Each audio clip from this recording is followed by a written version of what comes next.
We are back with another episode of the Marketing Millennials podcast. Today, I have a really cool guest, Jori Evans from MANSCAPED. We are going to talk about how they're utilizing creators, how they're setting up for a big event coming up that people know happened in February, and we'll talk about that. All the good things. But I want to start off and welcome Jori to the podcast and ask her how she got into marketing. So let's kick that off. Thanks for having me. How I got into marketing, I tell everybody that it's never linear when you're starting your career on this. I was a comms major when you needed to have an edu address at Facebook to be on Facebook. So social didn't exist. And I hate that I age myself when I say that, but it's true. So social media hadn't really been carved out just yet in the marketing world. And after college, I was a diamond broker and a jewelry designer to quickly pay off student loans. And that evolved into me moving down to Austin, Texas and running marketing for an estate and vintage jewelry website and learning how to integrate her jewelry with celebrities. So it was like pre-influencer days of getting them into red carpets and film and magazine editorials and building kind of that muscle of how do we influence people as Instagram is starting to grow, as Pinterest is starting to grow. I did that for about 2 years, and it was a really interesting type of world to be in. You're all of a sudden on the phone with like Dwayne Wade's agent getting Georgian jewelry for Anna Wintour's birthday. And then we had like Deborah Messing reaching out. Her father was a jeweler, and we used her as an influencer, predating influencer content. And then I evolved into quickly going from somewhere with no red tape to build this small website to working for Microsoft out in Seattle and running all of their cloud and enterprise social media accounts. So I went from somewhere with the smallest budget, no red tape, to the biggest, one of the biggest companies in the world with all of the red tape, but all of the access to measurement, support, even then, the legal support as well, which is great. And then not so great whenever you're working in social. So that was kind of my tipping point into the world of social. And from there, I've gone and jumped around from a lot of different brands, from Groupon to Amazon Music to Taco Bell, and then notoriously Slim Jim, which was like the crown jewel of Instagram meme marketing right at its very peak, which was always, a fun one and very much has informed where I'm at with MANSCAPED right now too. So yeah,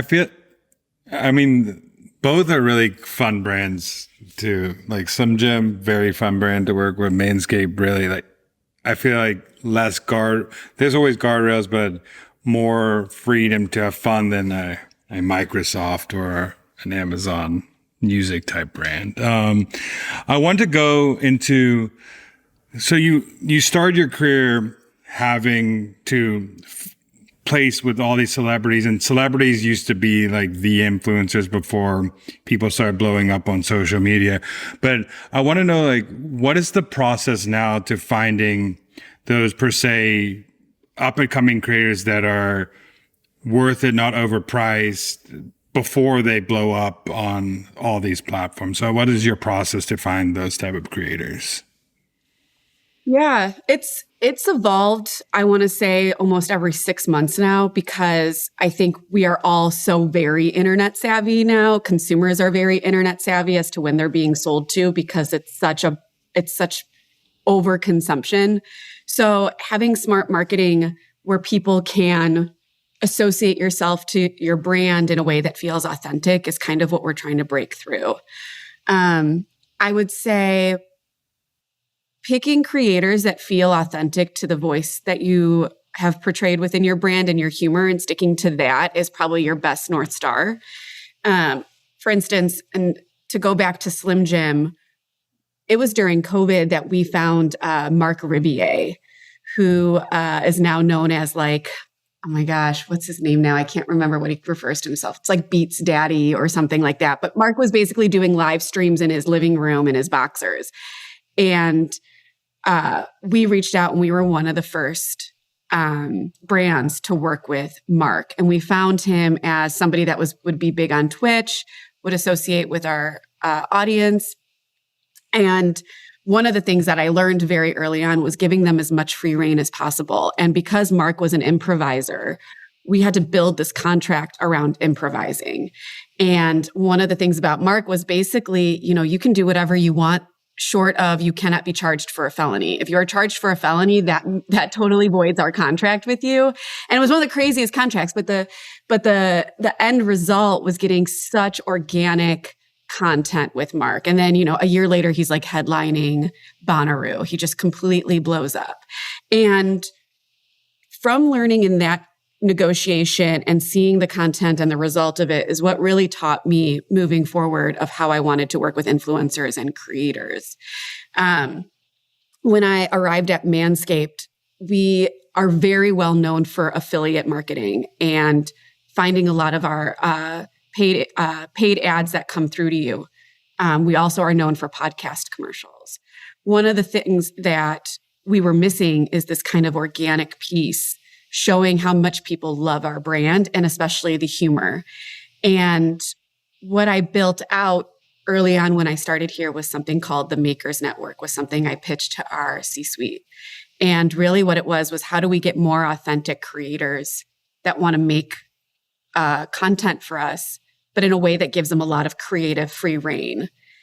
And one of the great things about MANSCAPED is that we're a really small company. So you get to work really closely with our C-suite, with our CMOs, and collaborate on these ideas.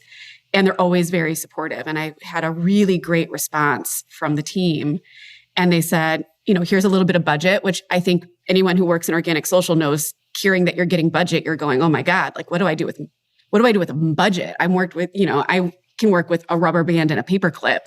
And now I can write a check to somebody. Like, even if it's not that much, it's still something. And we're so scrappy and learning how to make that stretch as far as possible. So what I did was I started to look at film students, and I slid into the DMs of these two filmmakers at USC.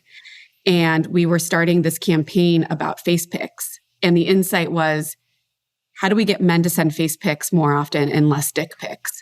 And we worked with a really great research group up in Canada called the Orgasm Institute. Is it Orgasm Institute? Orgasm Lab? Christina? Orgasm Lab. To build a case, not to build a case, but to do some research and build a research paper around why men decide to send dick pics.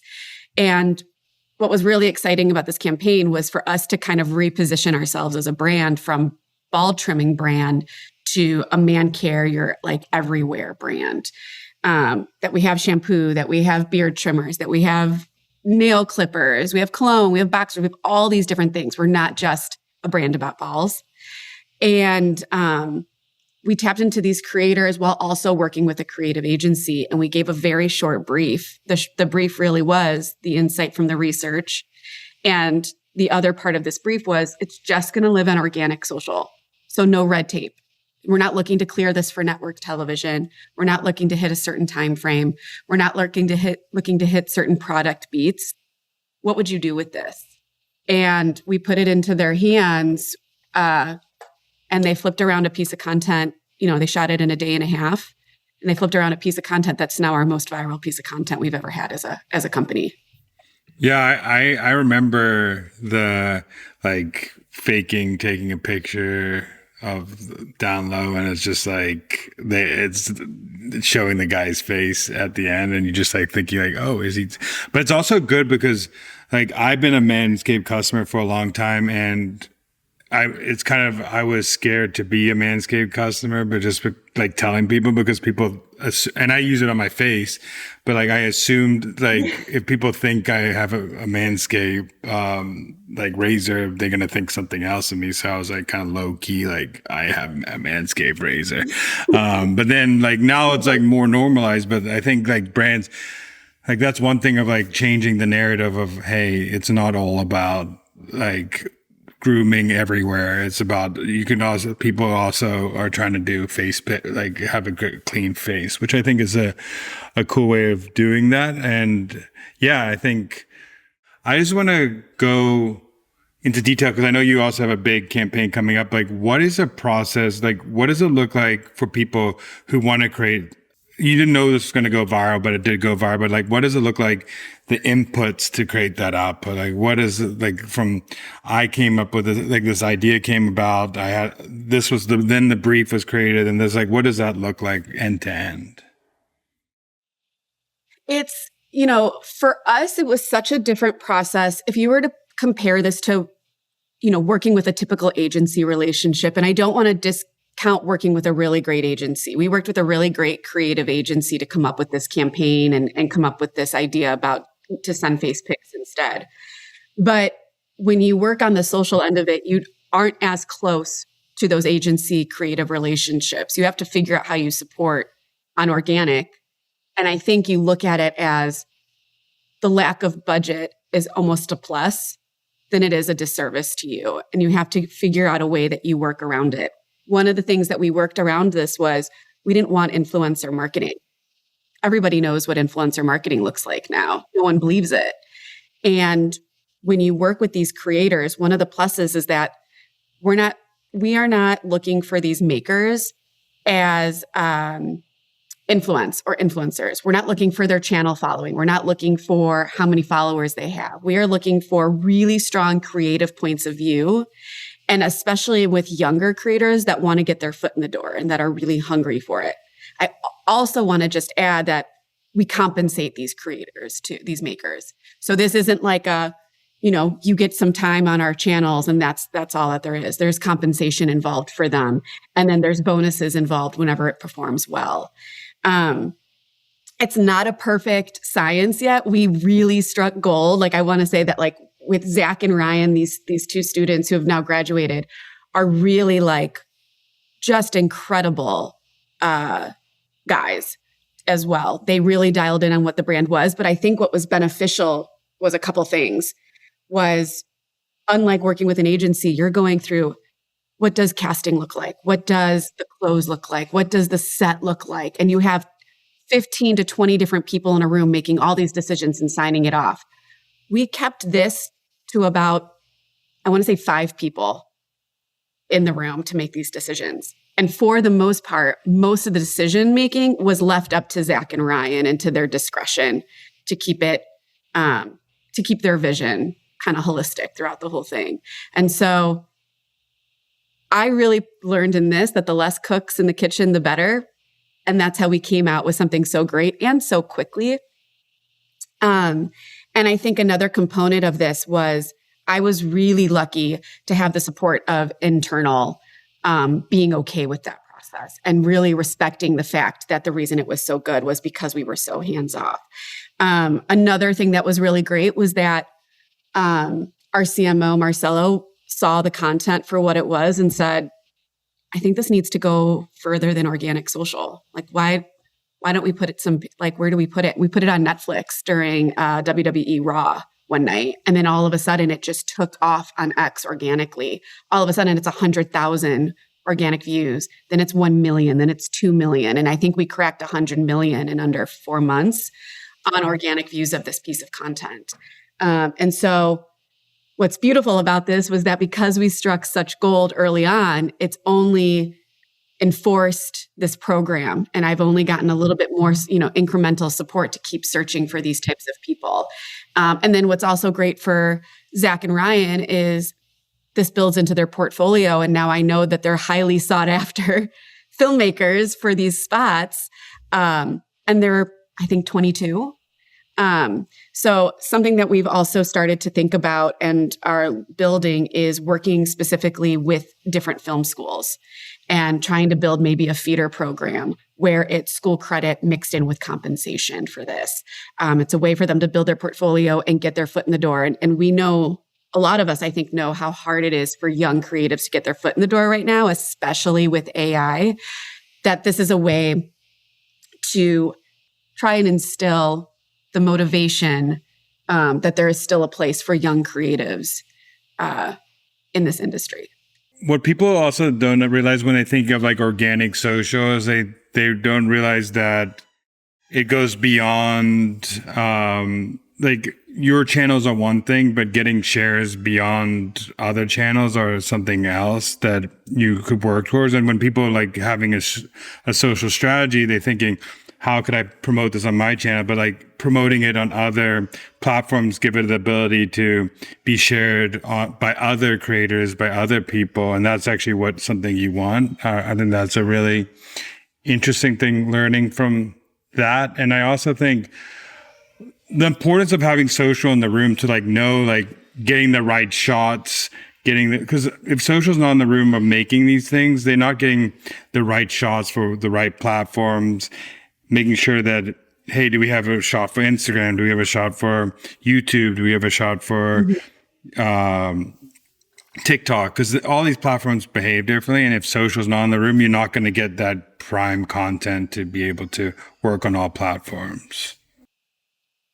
Right. I think one of the things that I noticed that we also benefited from was that this spot specifically got organically clipped around the internet. We didn't realize how many people were going to take the original piece of content. There was a 60 cut and a 30-second cut, and how many people took it and ran with it. And then all of a sudden it's getting, I think it was written about was it in Amsterdam, Christina, or like in GQ Denmark or something like that, about the campaign was picked up. And then all of a sudden, one of the people that worked for Save the Children, about what a great subject matter this was. Like all of a sudden, this just started to reach pockets of people that we never imagined that it would reach. And then every time it showed up in front of a new audience, it took off again and again and again, to the point that we're still having a hard time really tracking how far this has gone, because it continues to this day garnering traction and more eyes. The thing that I wish that's difficult about it is that because of that opening shot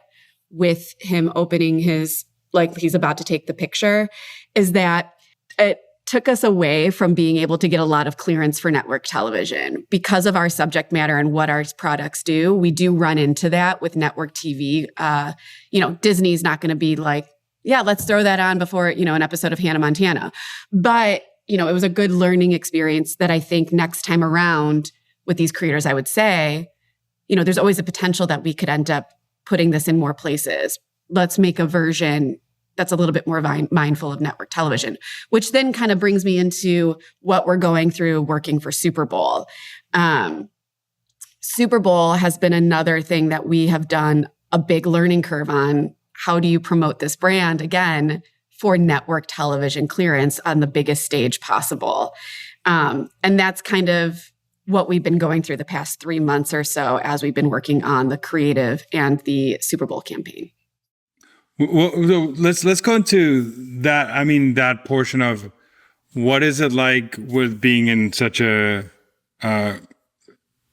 walking the line of a brand that has like could go crazy versus not go crazy. What is it like towing the line of making it on brand enough to like fit the MANSCAPED vibe, but also getting it approved to get further on networks and stuff like that? What does that look like when you're briefing and making sure it still toes that line, that it still fits MANSCAPED vibes?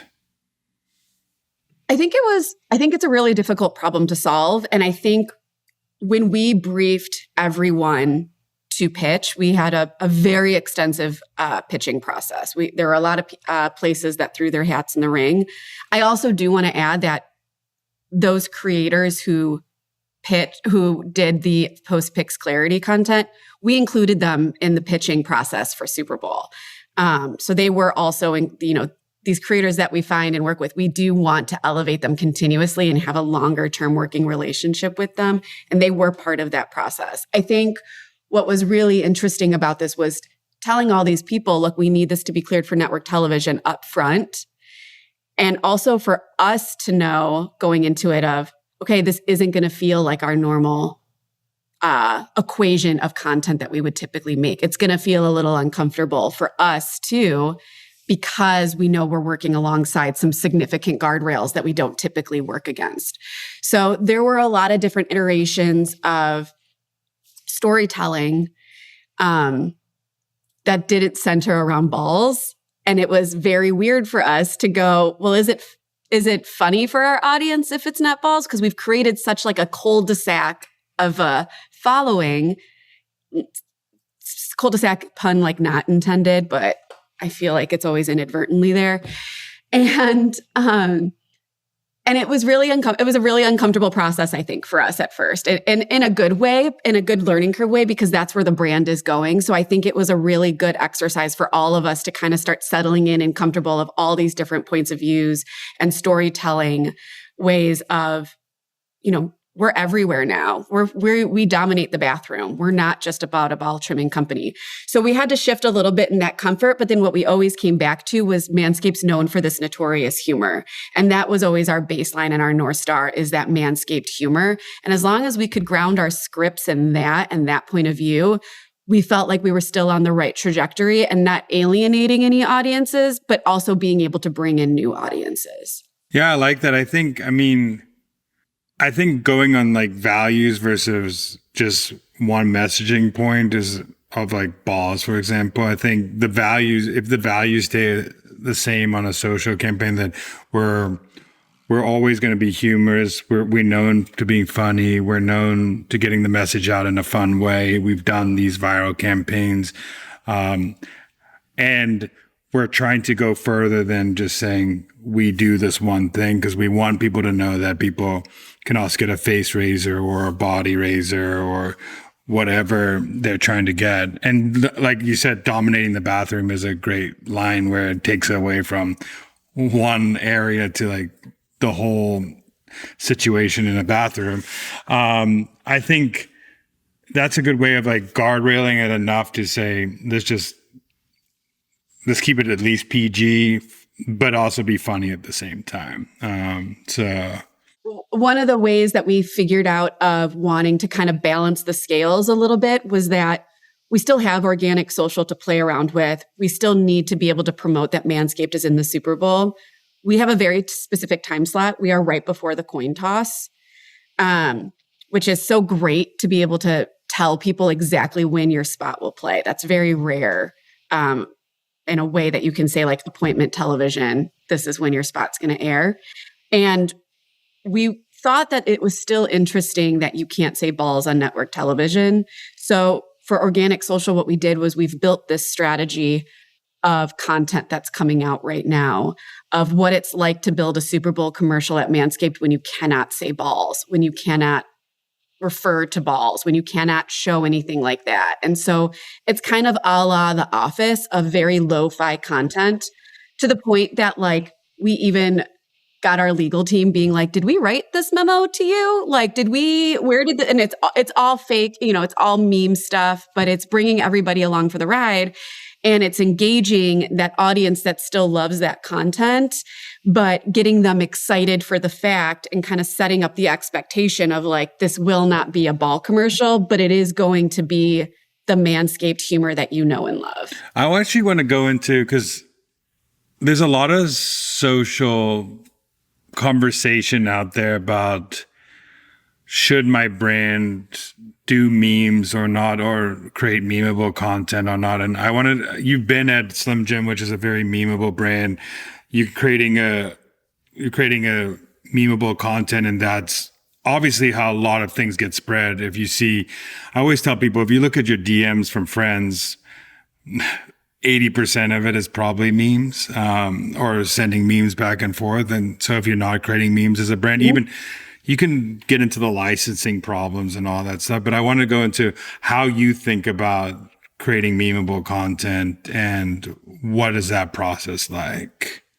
Yeah, there's a couple different ways to think of it. The way that I kind of think about it for Manscaped, and I thought about this way for Slim Jim, is that memes is like the love language of bros, and like the people who are following are, you know what I mean? Like I have a lot of different guy friends who talk about, and they'll say like, we haven't talked about anything of substance, but we've been sending memes back and forth for like 3 months now. And that's just how we interact. And for us, it's like, well, how do we keep building that caliber of meme content for these guys to keep talking to each other? And we see it in our shares. The share stuff takes off like crazy. We're looking more for shares than we are for comments or engagements or reach at this point. We want to be able to know that we're actually hitting the nail on the head of the way these guys talk about grooming for the most part. And then there's a couple other things that I think you have to be aware of, because I don't think it works for every brand unless you're able to talk to your audience in a way that they talk about, they use memes in their DMs. I think that's the way you have to infiltrate it. But you also have to, as a social team, know what corners of the internet you're familiar with and that there are corners of the internet that you are not familiar with. And we have done a really good job working with makers of different meme creators who dominate different corners of the internet that our feeds don't give to us right away. So we've got one side of meme creators that are very in touch with dating culture, female meme culture. And then we have another part of meme creators who are very into the deep, dark meme corners of the internet that like, they know when a meme is starting to creep up with this type of audience, and they're able to spit it out so that we're jumping on the train right away. And collectively, those together gives us a really well-rounded kind of meme language with the audience that we already have and the audience that we're looking to tap into. Yeah, I think the key to meme or any good social is like you have to win the relevancy battle and the what trends to jump on battle. And those are two separate battles. Relevancy is like you hitting the nail on the head with your audience. And then the trend battle is, okay, it's sneaking up on Reddit or it's sneaking up in this community. How do we because everybody knows Instagram is a week late to whatever happening on Reddit. So how do we take that Reddit meme that's starting to get fire and make it for my brand? And I think that's two different skill sets of knowing your audience and then finding that up and coming next big thing, which is, I think, what happened with, which is two different skills. I think it's so hard to be someone who is great at relevancy and great at finding the next big thing. It's a hard game to play. You have to be really trusting too of what you don't know, and that you find people that do know what they know and letting them run with it. I think that's another component of this makers network is really expanding and casting a wide net across all of these different channels, because it's so impossible to be everywhere at once. And the social team will just never be big enough. The tools will never be able to cover everything. And so you have to get really strategic on how you utilize all these resources so that you can seem as though you're everywhere at once for your audience, but also you're not burnt out. Your screen time isn't more than 13 hours a day, like kind of keeping your sanity as well. And getting really strategic that you're not relying on just doom scrolling or, looking at Sprinkler to try and give you those insights all the time. I think one question that people are going to ask just in general is, for example, the Face Pics campaign or the campaigns you're about to run or working in this maker network, what are the key metrics you're looking at, for example, that are actually moving needle to more razors sold versus also like, what are like the leading indicators versus how do you know that? I bet that Face Pic sold tons of razors. But like how are you measuring those things behind the scenes? KPIs are really interesting conversation. We're having a lot of those conversations right now as Super Bowl comes up because there's so many different components. And also these channels have changed so drastically in how they operate that how measurement looked a year ago on some of this content isn't apples to apples anymore on current content and how it goes. For instance, Instagram no longer measures impressions by it coming in your feed and on what is suggested for you. You only get the impressions now if it comes on your feed. That changes how many impressions you're getting anymore. And so building these benchmarks have gotten really difficult. And so we're starting to look at this a little bit differently moving towards Super Bowl specifically. We're using Face Pics, and then we did a gray sweatpants campaign.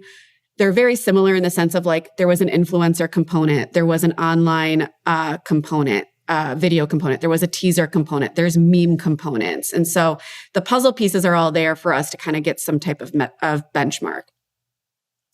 The point of organic social, though, isn't to sell. It's for earned media. It's for brand recognition. It's for community building for the most part. But how do you measure the success that it's done its job? We're looking at a couple of different things. There's going to be influencer content. There's going to be audio content. There's going to be teaser content. There's going to be I can't give too much away of all of the things that are going into how we're going to measure this, but it's no longer engagement, comments. Those aren't the big indicators of success. But I will say shares is there. Again, we know how people communicate, and we want them to use MANSCAPED as a communication tool when it comes to our meme content. And so for us, breaking into and having a sustained place in the meme ecosystem is kind of top tier, like our marching order, I would say, for organic social. I think also, which I've been thinking a lot about, is with this new age of AI and having chat and Claude and all these places to search, is the importance of social gets even more important, because brand mentions are how you get seen in these chats. So being seen all over and getting talked about on Reddit, and that was a cool ad, or Manscaped being talked about after the Super Bowl, is just gonna, when someone searches razors and they see like all these mentions of Manscaped on all these corners of the internet bringing into the chat, it's actually going to be super important to another way people are buying now, which I think was less important now, but being in the conversation is way more important than being just stuck liking on that platform. It's getting that conversation off the platform or in the DMs is way more important these days. You're spot on with that. And we're hyper aware of the fact that it's organic conversation that's going to feed into these AI tools when it comes to talking about our brand. And what are they going to say when they talk about our brand? And so that's why Face Pics was such a great catalyst for all of this, because it's really informed some really great content on Reddit. And like I said, in a lot of different spaces. And so we're really using that as a distinct blueprint. I will say we had a really great insight in the Face Pics versus dick pics type of conversation. It hadn't really been talked about. It's been very taboo. And so that only helped us. But again, it's created such a great blueprint that we're utilizing again as we go into Super Bowl, as we go into 2026. But you have to, I mean, sometimes taboo gets you in culture, because like just knowing that like bros do that, and your audience is bros, is something you have to be a part. Like gray sweatpants is very bro too, like gym bro, gray sweatpants, like just that's something like, you're in culture, and sometimes you have to be in culture even though it's uncomfortable. If you want to be, like, you have to turn off a lot of that audience that are going to hate you because you're going down that road, to be with your true audience, which are the people who are going to love that you're doing face pics versus dick pics or gray sweatpants or whatever you're doing. You have to turn off people who are going to say that was inappropriate, or like, why are you talking about this? Why is your brand all about this? You have to be a standout brand, you have to be in the culture of your audience, not just the culture of everybody, I think, to win. Completely. Yeah. You, if there's anything I really have learned a lot, specifically with this brand, is that you can't shy away from it being uncomfortable, because it is what it is. Men need to trim their balls. Like, they want to trim we've got to talk about it. How are you going to talk about it? And finding those ways in. And there's also the other component of partners want their other partners to trim their balls. So how do you talk to them about buying that for them? And so when we looked at this gray sweatpant insight, it was an insight that it's a point of view of women for the most part. LGBTQ plus 2 community as well has this affliction for men in gray sweatpants. But we took that opportunity to say, okay, this speaks more towards women than it does towards men. Who do we work? What audience can we infiltrate on this that we wouldn't be able to otherwise? And we looked at the Bravo sphere, and we reached out to West Wilson to do an influencer video for us. I think it's one of West's top performing videos. Got over 500,000 views in like a month, I think. And it's West walking around in like the worst lit video talking about how much cake he's got in these gray sweatpants. And we had Paige, and then all of a sudden all the Bravo celebrities are coming in and all the women are commenting, is this Manscaped? And we started to slowly carve a way for us to be in the Bravo sphere when technically we would have no business otherwise kind of jumping into the Bravo sphere with, a lack of strategy. I mean, but Wes is a great example of someone who also fits your ethos of your brand because he's good at film. He's a film video producer guy by trade, I think. I'm not sure. Yeah. And he also is like the bro of Summer House. So it's like one of the bros of Summer House, but it fits the bro. Like he's good at film. He understands social. He understands what works. And also you're getting into this new audience of, because to be honest, a lot of men don't want to make these purchases for themselves, even though they should be making the purchase for themselves. So you need to get the girlfriend to buy it for them, or the like someone to, or their partner to buy it for them, whoever to buy this purchase, because men don't like to buy like the little things of like getting deodorant because it's just like super expensive. Like it's just stupid. Like those annoying purchases. They rather buy the new golf club than buy a new razor. So it's just right. You guys want like a 3-in-1 that does everything. Exactly. The old school, like the Head and Shoulders, everything. Yeah, it's hilarious. But yeah, that's the culture. So I like that you understand. You have to. I like that your brand is understanding culture, and that's what memes are. That's what Manscaped is doing very well. Is there any other insight you want to give of like what it's like? Because to create a Super Bowl commercial, like what is it? What it actually goes behind the scenes of, like, people think this magical, but like how long did it take to like get to that point? How many extra hours of work? Because it's cool to be in the Super Bowl, but there's so many things that go. And we talked before, you didn't have basically holidays because you're thinking about the Super Bowl campaign that's going live. So there's a lot of things. I mean, I think we sat in over 20 hours of pitches. I think maybe close to 20 hours of pitches. So that was really kind of one of the biggest like takes on, was sitting through all of these and not kind of also going cross-eyed while you're going through 20, hours of people's storytelling and trying to really remain, okay, this is what our goal is. Because you heard some really great pitches, but it just wasn't technically at the end of the day the right one for us. I think also, we're a relatively small company and we're all fully remote. And so I think for us, it was really strategizing in communication because, we're doing 30-minute incremental calls, but then, something else comes up. There's another contract we want to do. There's another way we want to spend this budget. There's, and getting everybody kind of on the same page collaboratively, fully remote is something I think we've only gotten better at while doing this.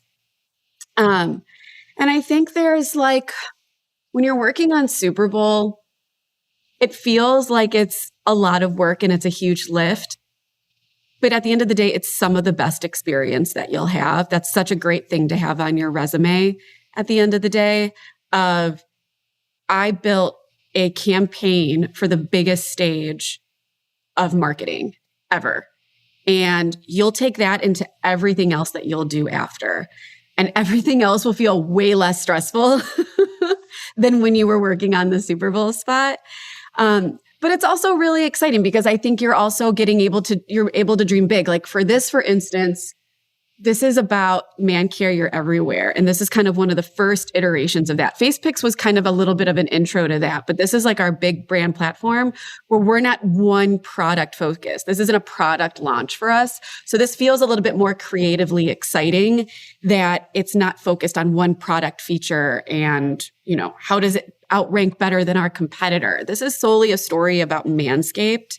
And I think that's what's been exciting. And I also think what's been exciting about this was that we all really held hands and said, we don't want an AI commercial.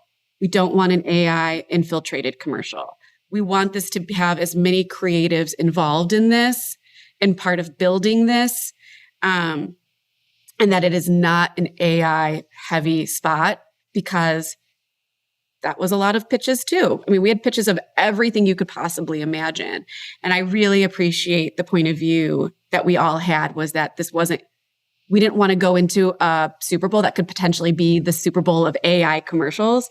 We wanted to stand out that we were supporting creatives in a authentic capacity, because it, like I said, with the Makers Network, it's proved such a success for us to do so. Well, thank you so much for this insight. This has been great, and I'm so excited to see what you are doing for the Super Bowl. And everybody go check out the slot before the coin toss, because that'll be Manscaped slot. So thank you so much, and this was great. Thanks so much. Thanks for having me.